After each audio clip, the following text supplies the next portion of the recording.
This is BAWLER. Hello, I have prepared an important and interesting video for you. Subscribe and write in the comments what you think about it.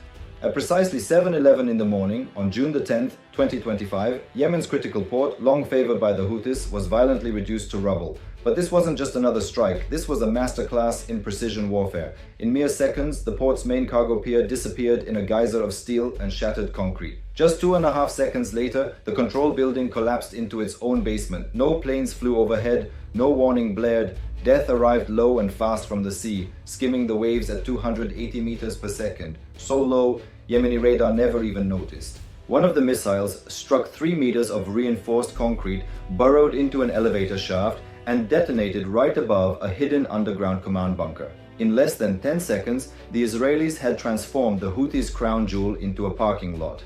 The weapon that made this happen?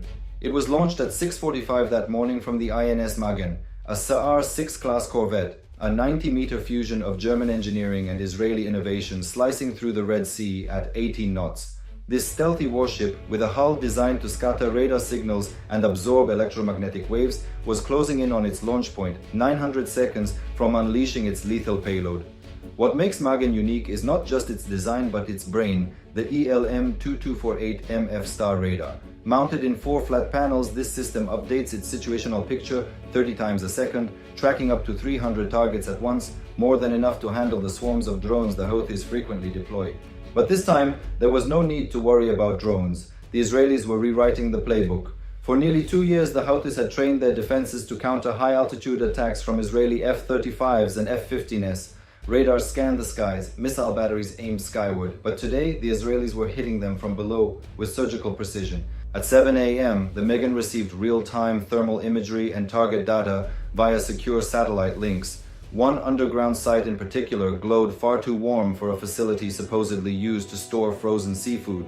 At 7:03, the crew got the command they'd been waiting for: fire. A Gabriel V missile roared upward from its launch cell, boosted by solid fuel, then switched to turbojet propulsion and descended to just 3 meters above sea level.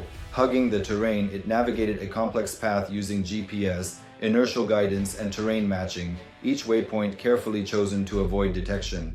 Its twin followed 1.8 seconds later. Both missiles executed an attack profile designed to confuse and evade. They flew low. They twisted through gaps in radar coverage. They used islands and ships for cover. When they reached the final 22-kilometer run to the target, they accelerated. At this point, even a half-asleep radar operator might have picked them up, but by then, it was far too late. The missile's infrared seekers scanned the port and locked onto specific heat signatures. The AI onboard identified exact structures to hit, while the active radar seekers fine-tuned targeting with sub-meter precision. At 7:11, 5 seconds before impact, the missiles made their final course corrections. One veered right to obliterate the pier's main support, the other dove toward the command bunker.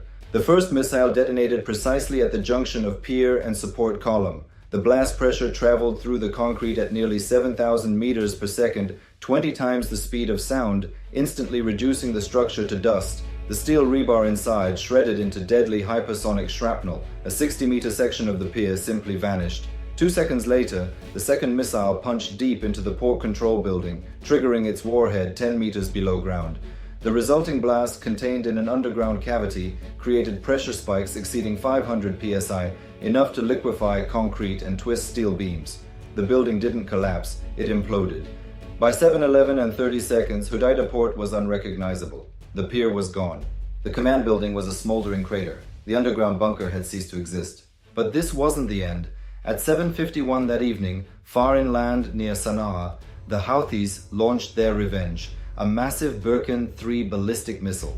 Standing 12 meters tall and weighing 7,000 kilograms, it was a supercharged Scud designed with Iranian upgrades. With a range of 1,200 kilometers, it could hit any city in Israel. Seconds after launch, American satellites picked up the infrared plume. Within 2.1 seconds, Israeli radar stations were alerted. The Green Pine radar, one of the most powerful in the world, locked on. At 8:03 p.m., Israel launched an Arrow 3 interceptor. As it raced skyward at Mach 8, its onboard computers made millisecond adjustments using divert thrusters. Its infrared seeker picked up the Birkin's residual heat against the cold vacuum of space. 2 hypersonic objects, one the hunter, the other the hunted, closed the distance at over 12,000 kilometers per hour. At 8:05 p.m., 72 kilometers above the Mediterranean, the Arrow 3 hit its mark. The kinetic impact was equivalent to 200 kilograms of TNT focused into a pinpoint strike.